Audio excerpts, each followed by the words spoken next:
7 November ही तारीख लक्षात ठेवा बरं का, कारण एप्रिल, ऑक्टोबर, डिसेंबर या महिन्यांमध्ये जरी आपण डॉक्टर बाबासाहेब आंबेडकरांच्या अधिक जवळ असलो तरी 365 दिवस बाबासाहेब आपल्या मनामध्ये असतातच.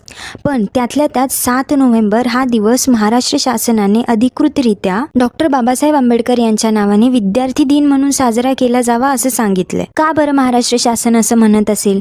याचं कारण असं की विद्यार्थी कसा असावा याचं प्रतीक म्हणजे डॉक्टर बाबासाहेब आंबेडकर. कितीही संकट आली, कितीही अन्याय अत्याचार झाले तरीही आपलं चारित्र्य न गमावता जिद्द आणि चिकाटीने त्यांना तोंड देणं हे एका सर्वोत्कृष्ट विद्यार्थ्याचं लक्षण. आणि त्या विद्यार्थी दशेला परिपूर्ण न्याय देतात ते म्हणजे डॉक्टर बाबासाहेब आंबेडकर. 7 नोव्हेंबर हाच दिवस का बरं?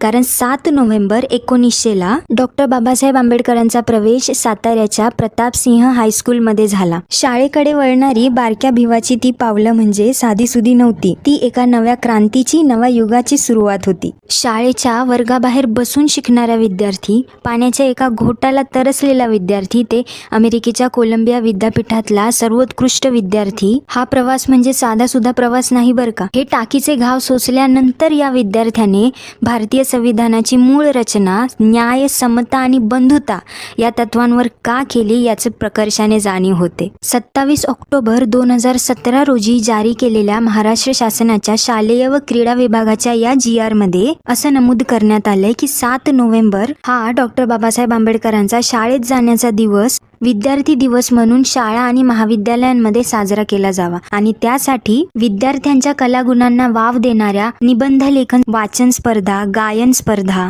वक्तृत्व स्पर्धा अशा कार्यक्रमांचं आयोजन करून डॉक्टर बाबासाहेब आंबेडकरांसारखं आदर्श विद्यार्थी कसं होता येईल बरं, या संबंधित विद्यार्थ्यांना मार्गदर्शन करावं असं त्या GR मध्ये नमूद केलंय. दुर्दैवाने मोठ्या स्तरावर हा कार्यक्रम आणि हा GR फॉलो केल्याचं दिसून येत नाही.